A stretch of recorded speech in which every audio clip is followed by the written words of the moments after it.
हाय दोस्तों, welcome back to new blog. तो आज का ब्लॉग कर रहे हैं हम कुछ चर्चा शिवानी दीदी के गान की।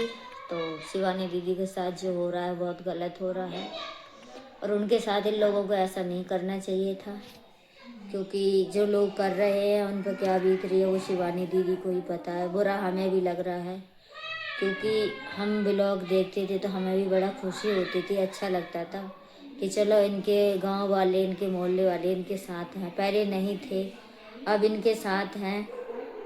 तो इस चीज़ को लेकर के हम भी बहुत खुश होते थे।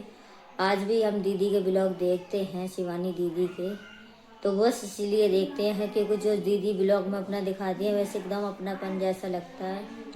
और एक जो सीमा है, इनकी बहन है रूबी, चमकुल हैं और लिपस्टिक वाली भाभी हैं, जो ये लोग बहुत गलत कर रहे हैं। क्योंकि आज दिन तक मैंने जितने भी 1-1.5 साल हो गए मुझको ब्लॉग देखते देखते, जितने भी मैंने दीदी के, शिवानी दीदी के ब्लॉग देखे हैं, सबसे ज़्यादा मेरे को यही लोग देखे हैं, खाते पीते उठते बैठते।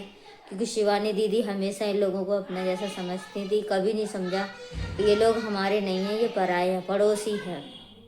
उस तरीके से उन्होंने कभी नहीं समझा। और ये हमेशा एक ऐसी तरह रहते थे, घर परिवार की तरह। कुछ भी होता था तुरंत शिवानी दीदी बुलाती थी, छोटा मोटा भी कार्यक्रम जो भी होता था ये लोग सबसे पहले आते थे। उनके घर वाले इतना नहीं आते थे जितना ये लोग आते थे, क्योंकि दीदी इसीलिए बुलाती थी ताकि ये भी मेरे परिवार ही जैसे है, परिवार ही मतलब हैं। और आज ये लोग, जब शिवानी दीदी सीमा से बोलती थी ब्लॉग बनाने के लिए, चैनल बनाने के लिए, तो सीमा बोलती थी नहीं तुम बना तो रही हो, मैं क्या करूँगी। शिवानी दीदी बोलती थी, ऑडियंस बोल रही है कि सीमा का भी चैनल बना दो, तो शिवानी दीदी से सीमा बोलती थी कि ना मैं नहीं बनाऊँगी अपना चैनल, तुम ही बनाओ, तुम बना तो रही हो। तो शिवानी दीदी ने इतनी सारी इन लोगों की कमियाँ पूरी करी हैं जो वो कुछ नहीं है। अब लोगों को बुराइयाँ, अब वो भी अब बना रही हैं। शिवानी दीदी जब गई थी अपनी फिल्म की शूटिंग करने, जब से वो लखनऊ से आई हैं उस समय से मैं उनके ब्लॉग देख रही हूँ। उस समय से वो मेरे को परेशान दिख रही हैं, क्योंकि उनने इतना षड्यंत्र रचाया है न दीदी के बारे में, जो कि उन्हें नहीं रचाना चाहिए था। और सब कुछ बढ़िया से अच्छे से उनका और साथ देना चाहिए था। उनकी फिल्म आ रही है, हो सकता है लोगों को इसलिए जलन हो गई हो, क्योंकि अब तो शिवानी बहुत बढ़ रही है, ये है वो है। उनकी बहन का भी, बहन ने तो खैर नहीं बनाया था, उनका तो अभी चैनल बना है। इन लोगों को बहुत ज़्यादा जलन हो गई है इस चीज़ से।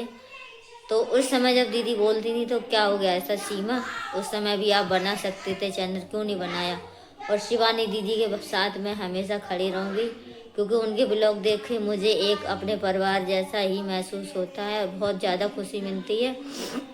शिवानी दीदी को कोई भी, जितने भी उनने दिल जीते हैं, जितनी भी ऑडियंस के दिल में जगह बनाई है, वो कोई उनकी नहीं कमी कर सकता है। और आप बोलते हो कि मेरे घर देख के ये व्यूज़ कमा रही हैं, वो आपके घर देख के व्यूज़ नहीं कमा रही हैं। आप उनको बुराइयां और गलत ठहराने में लगे पड़े हो, आप व्यूज़ कमा रहे हो उन्हें देख के। तो ये गलत बात है लिपस्टिक वाली भाभी, ये आप ऐसा ना करो। नहीं तो ऑडियंस अगर इकट्ठी हो गई ना, तो हो सके आपका चैनल, क्या आप सभी की जो भी है ना कमेटी या जो भी है आपका ग्रुप, वो सब इधर उधर हो जाएगा। इसलिए ऐसा ना करो। शिवानी दीदी के खिलाफ कोई भी गलत शब्द ना निकालो, ना कोई बोलो, क्योंकि उनके सपोर्ट में बहुत लोग हैं और हम भी उनकी सपोर्ट में। जब वो उस दिन रो रही थी, जो छोटी छोटी वीडियो वो न बनाई हैं, वो रोती हैं, तो हमें भी रोना आता है, हम भी रोते हैं। क्योंकि मुझे भी ऐसा महसूस हो रहा है कि मेरी भी बहन रो रही है, मेरी बहन का दिल टूटा है, तो मैं भी उस जाके सामने खड़ी हूँ और आप लोगों से सामना कर सकूँ। तो इसलिए आप ऐसा ना करो, मेरी आपसे यही सबसे विनती है। तो बाय बाय।